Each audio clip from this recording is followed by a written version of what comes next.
Abdul Carter and Travis Hunter. And we're going to do a little bit of would you rather here because we know what these guys are. I know we can give the scouting reports. I guess I'll talk Travis Hunter. You talk Abdul Carter a little bit and just kind of what these guys can bring. We know who Travis Hunter is. He was a 5-star recruit coming out of high school. He was the Heisman Trophy winner. He won the Walter Camp Award. He was AP College Football Player of the Year. He won the Biletnikoff, which is the best wide receiver in football. And then he won the Chuck Bedard, the Lott Trophy. Is Lott the cornerback one? I believe Lott is cornerback. Lott, yeah, Norman Lott. So he won. No, that's Omar Norman Lott. Oh my God, no, it's Ronnie Lott. I think it's Ronnie Lott. Ronnie Lott, yeah, okay, yeah. Long story short, he won the award for best wide receiver in college football. He won the award for best cornerback in college football. He was a unanimous All-American. He won the Heisman Trophy. We know what he is. He's a star cornerback. He's a star wide receiver. He's explosive. He displays body control as a receiver. He's a playmaker on the ball. We talked about it all yesterday.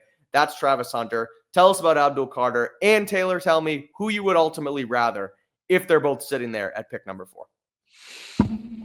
It's tough. I honestly don't know if I have my answer now because I think yesterday I said Abdul Carter, and now I'm like, feet to the fire. And the reason I say Abdul Carter is because of mostly the positional value, because I think that Travis Hunter will be a cornerback in the NFL. But they both have positional versatility that I think could be huge for the Patriots. Now, for Travis Hunter, he can play on both sides of the ball. And that's really where it's going to be. I think most likely his role in the NFL, and I know he's going to the draft or going to the combine as a defensive back, so he's probably going to be a corner at the next level primarily. And I think that makes the most sense. I think that he probably is going to deal with less contact as a cornerback. And while he does have the frame to add more muscle, I think if he gets to like 195, he's good. Like at 195, even as a receiver, I think that's where he's not going to be great outside. But if you want to put him as like a Z at times and have him go deep, I'd feel more comfortable about that because I think he has some different roles he could play, even if he is more of a role player on the offensive side of the ball. But then you look at Abdul Carter. Freaky, man. Like Penn State just has some real. They pump him I don't up. know if it's in the water. I don't know if they just know what they're doing. Apparently, they know what they're doing because they've been doing it for a while now. But really, no, Abdul Carter is just another one of those lines of crazy athletes where, like Chop Robinson, the issue with him was, he only has one move. That's worrisome. Yeah, well, he got to the NFL, and halfway through his rookie year, he learned other moves and became one of the most productive pass rushers, period, at any position in the NFL.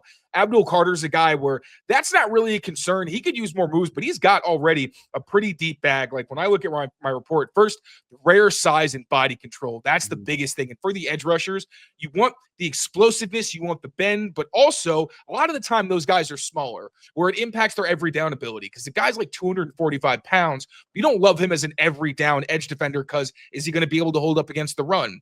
And not only that, but also the body control to be able to retrace where like you go off the edge, but can you also retrace and attack the quarterback if you need to come back, because you flew too far upfield or what have you? I think he's got that. Effort and aggression are fantastic. And again, the positional versatility, really the biggest issues are the fact that he's new to the defensive line. He was more of an off-ball linebacker in previous seasons. So sometimes you can see he doesn't process things quite as quickly at the new perspective because it's one thing when you're a linebacker and everything's in front of you and you get a clearer picture, especially as a run defender.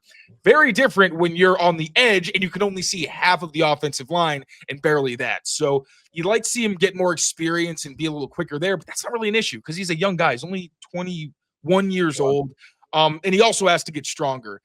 That's one thing. And that's pretty common. Like him and Mike Green have very similar profiles for me where both like they can get embarrassed against the run. So early on, I think Carter's probably going to be more of a linebacker, second level guy. So he can be more impactful against the run as a blitzer and things like that. We'll see a good amount of that, I think, in Mike Vrabel's scheme now.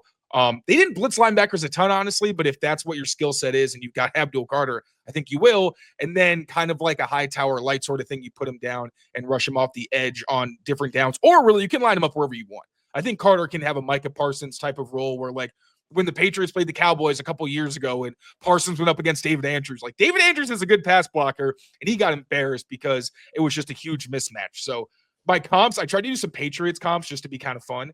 For Travis Hunter, I did mushroom Marcus Jones, like in Mario. If you eat the mushroom, it's like, because that's literally what he is. They're both freak athletes, great ball skills. They're just instinctive and can do both things. But Marcus Jones, not really a receiver, more of a gadget guy. But Travis Hunter has the size and the athleticism and just the God-given ability. I don't know if he watched a ton of football or what it is, but the guy is a natural, even though he's still raw technically in both fields. So mushroom Marcus Jones for him.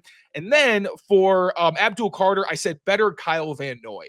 And I don't like saying better because I feel like that's condescending. Like Kyle Van Noy's been to Pro Bowls. The guy's a Super Bowl champion multiple times. Yeah, but Abdul Carter also has that ceiling to be like an all-pro, one of the best defensive ends in football type guy. And that's what I'm saying. Like he's more twitched up. He's not as strong. Like Kyle Van Noy was strong, but like he's looser. He's more explosive. He's got a deeper bag of pass rush moves. Like Kyle Van Noy is a good player, but he wasn't ever scaring you just as a pure edge rusher. It was like, oh, in a good scheme, this guy's a nightmare because he's so smart, he's athletic, and he can do different stuff and line up in certain places. So I've got like better Kyle Van Noy for Abdul Carter. Oh man, I'm kind of. Who would you rather? Kind of stalling. I was kind of stalling. Yeah, you were, but that's okay. I will go with Travis Hunter just because of how rare he is. And that's, I think yesterday I said Abdul Carter, and again, that's the positional value. But I think as hard as it is to even be in the range to get them, you can find an Abdul Carter type. You don't find Travis Hunters. You don't see two-way players or guys you even want to really play on two sides of the ball, much less to the extent of a Hunter. So as of February 18th, at February 18th, I would take Travis Hunter over Abdul Carter if given the opportunity. But realistically, Travis Hunter's probably going to be gone for the Patriots. Abdul Carter's the only guy I think. Actually, no, he went number 1 in Daniel Jeremiah's draft. So I would take either one if they fell at 4, but yeah, I'll give Travis Hunter the edge. I kind of wish you went Abdul Carter because I'm taking Travis Hunter and we could have had a little debate or at least a little contrast, but I agree. It's Travis Hunter. He's so good. It's the fact that he does both. Like it really is. And you know, the obvious rebuttal there is, well, if he does both and he gets hurt, then you lose a cornerback and a wide receiver. And you know, that's obvious, but with what he's done throughout the course of his college career, we talked about it a lot yesterday, but he clearly is completely dedicated to this craft where he was able to condition and sustain that ability to play elite football on both sides of the ball for so long. And yes, the NFL is a different breed. It's different. It's a different game. Guys are bigger, faster, stronger, that whole thing. But I don't see him doing both truly at the next level, but his ability to play both in spurts makes him, that much better of a player, of a prospect. I think if he's there, you take him.